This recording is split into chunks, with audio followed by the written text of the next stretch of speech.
Hey traders, this is Blake Morrow with Trader Summit, and I have Mr. Bill Baruch with us from Blue Line Futures. Bill, it's been way too long since we've spoke, and it's a good time to actually get caught up the day after non-farm payroll. As we head into the end of the year, seeing a lot of volatility.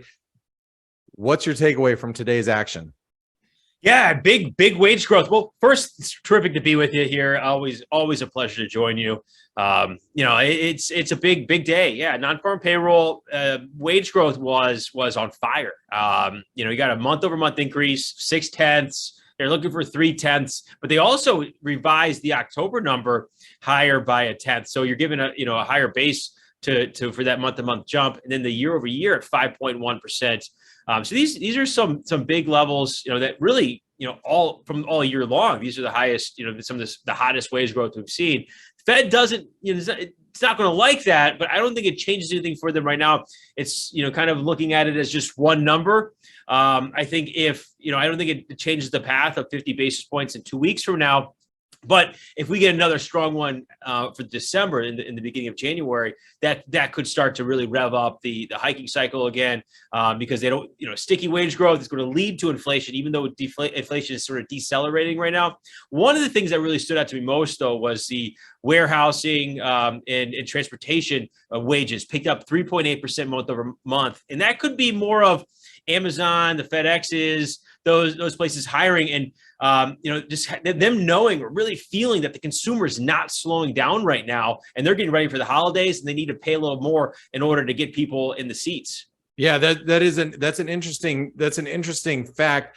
But aside from jobs, all right, we have jobs. What other data right now is kind of, are you thinking about as we move into the FOMC that's in just a couple of weeks? And has today's data changed your view on how you're going to see the FOMC in the next couple of weeks?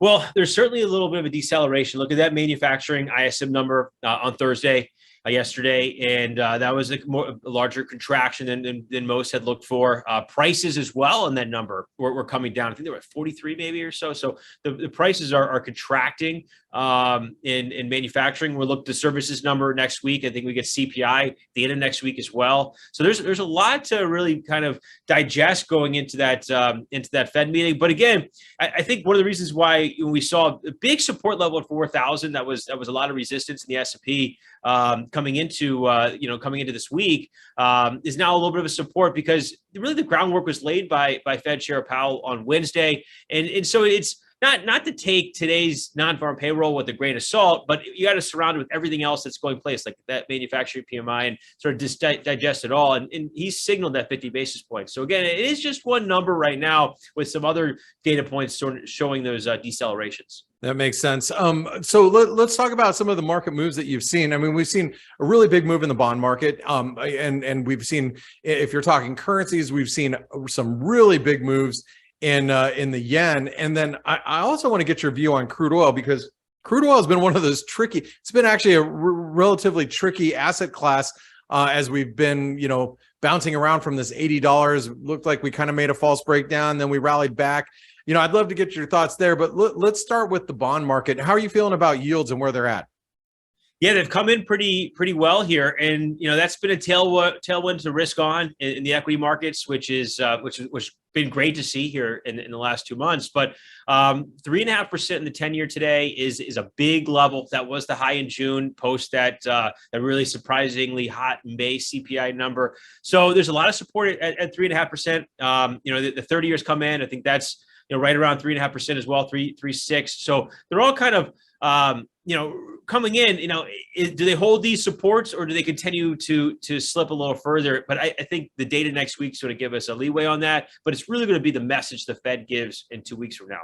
Okay, and we've seen in the currency market, we've seen a big move in the yen. How are you looking at it? Because I know it's on your radar right now. Yeah, I'm trying to define risk and look for some puts. Now, puts in the yen, meaning that the yen's going to weaken against the dollar.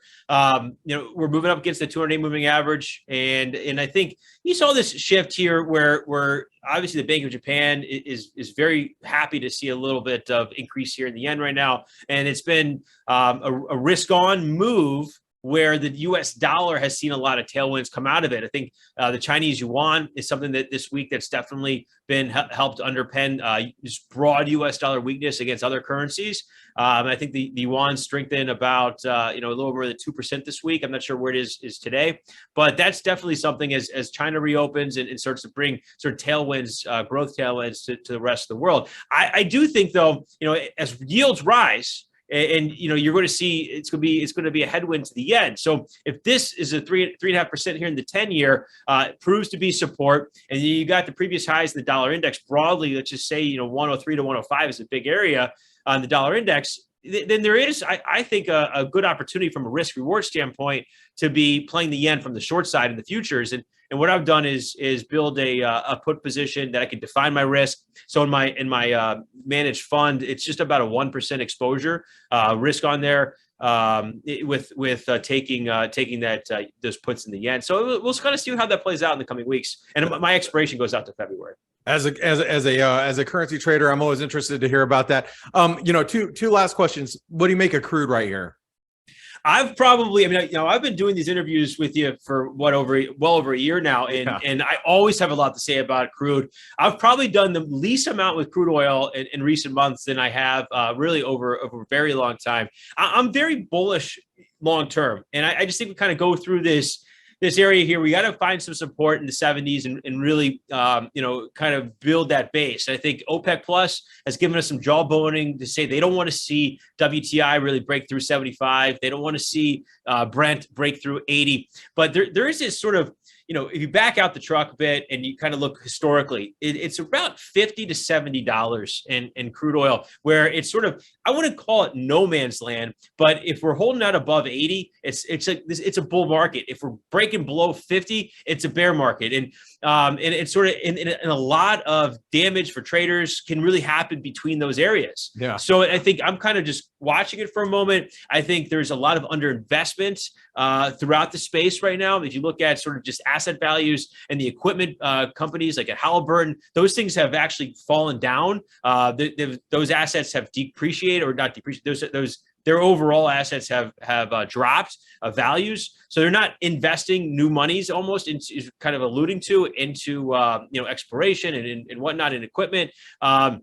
I think that's something that's going to underpin long-term strength here. So I think there's a lot of narratives to kind of digest, but at the end of the day, too, it's the one that everybody knows, and it's been artificially suppressed here by the White House releasing SPR, and they're looking at $70. They said it just this week. $70 is where they want to be buyers. So it's like OPEC Plus is sort of playing keep away with the White House right now.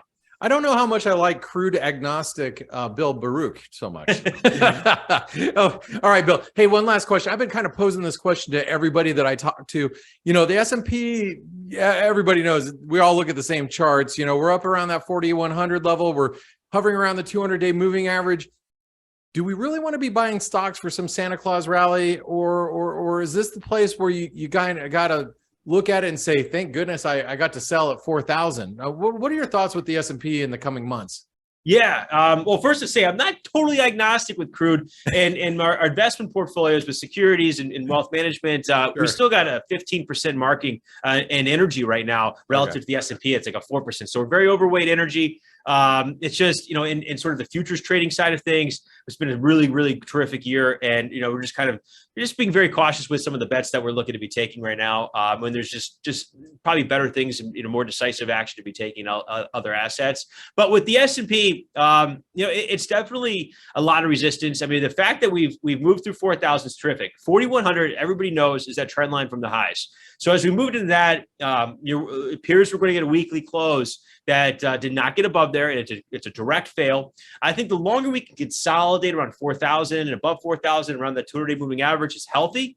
And then if we really kind of break above that trend line, you're going to see a lot of sort of FOMC, the fear of materially underperforming, and you get this buying that could come in. It's a very seasonally bullish time of year. So I'm upbeat. I mean, I'm just sort of, just moving things around from on portfolios right now, trimming a little bit of tech here on this rally. I have hedges on in case something were to happen.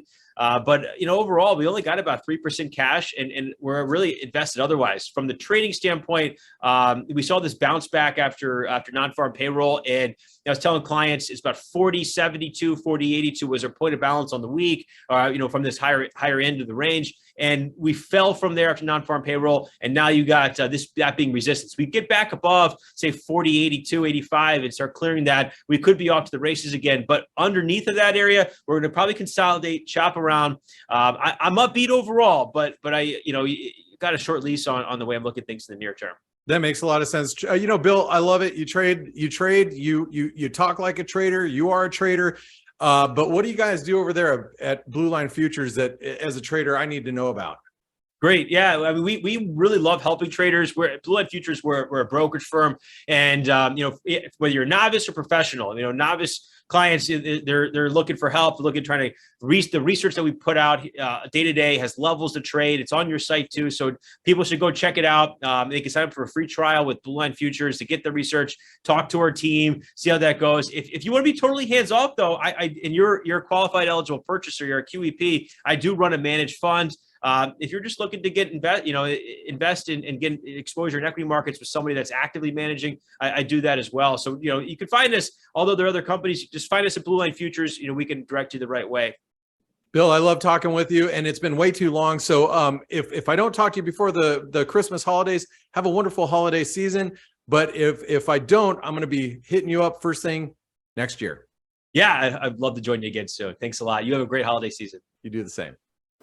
Hey traders, Blake Morrow here. Thanks for stopping by our YouTube channel. Don't forget to like, share, and subscribe to our channel. Also click the bell notifications so you do not miss any of our market-related trading analysis from some of the leading industry experts.